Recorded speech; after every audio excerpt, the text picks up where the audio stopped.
Class 9 हम पढ़ रहे थे धीरे धीरे उतर क्षितिज से। कवित्री महादेवी वर्मा प्रकृति का मानवीकरण करते हुए कवित्री वसंत रजनी को संबोधित करती है।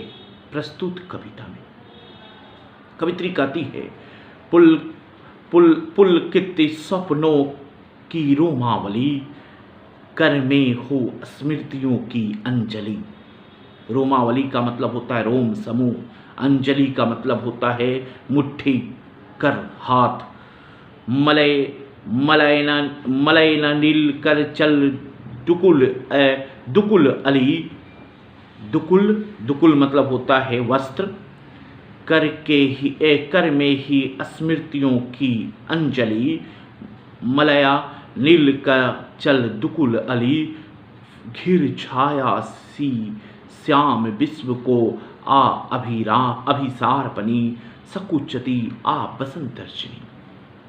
कवित्री प्रस्तुत पद्यांश में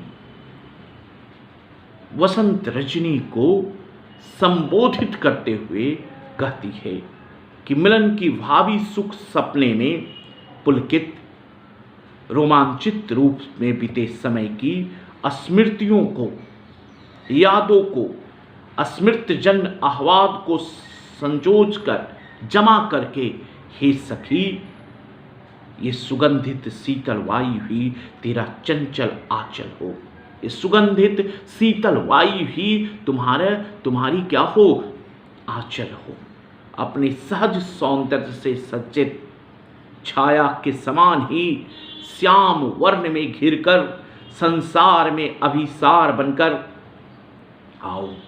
संसार में अभिसार बनकर प्रिय मिलन की तरह आओ। धीरे धीरे अपने सहज संकोच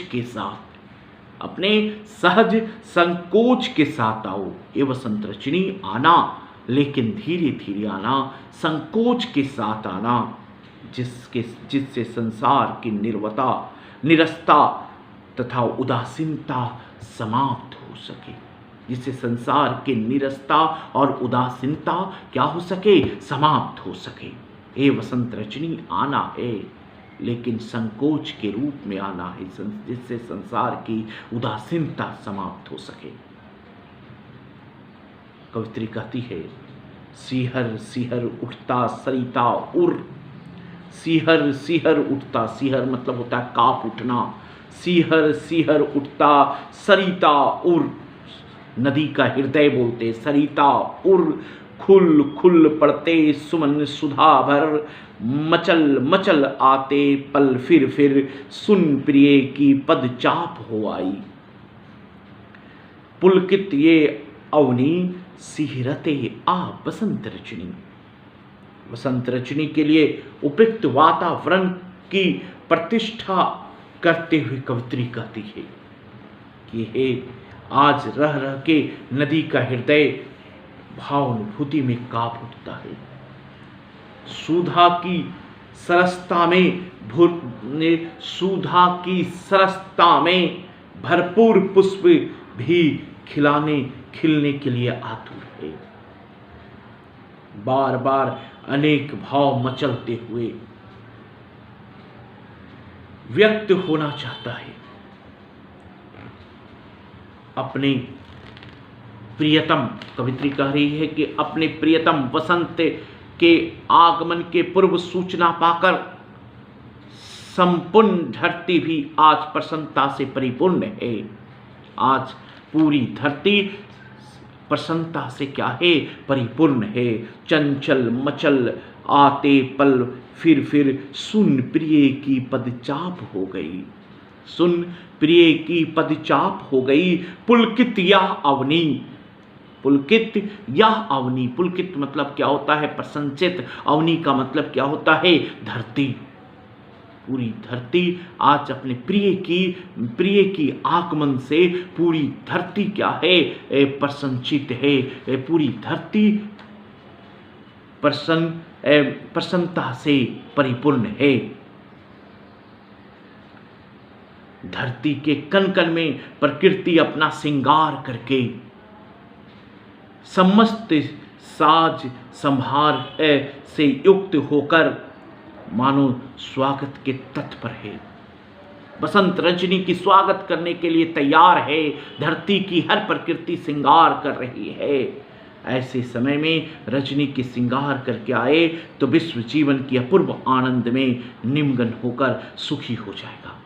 इसलिए कवित्री कहती है, ऐसे समय में अगर तू श्रृंगार करके आएगी तो पूरा विश्व जो है क्या हो जाएगा, तो आनंद से आत्मविभोर हो जाएगा। इसलिए हे वसंत रजनी, तुम्हें आना है और पूरी श्रृंगार पूर्ण आना है, पूरी सौंदर्य से परिपूर्ण होकर धरती पर आना है। ये कविता में कवित्री महादेवी परमा प्रकृति का मानवीकरण किया है। कविता का मैं सारांश जो है वो हम आपको नेक्स्ट क्लास में भेज देंगे। इस कविता को आपको पुस्तक से भी पढ़ना है ध्यान से। इसमें बहुत कठिन शब्दों का प्रयोग किया गया है, जैसे रोमावली, रोम समूह, अंजलि, मुट्ठी, दुकुल मतलब होता है वस्त्र, अभिराम, अभिसार, अभिसार का मतलब होता है प्रिय मिलन,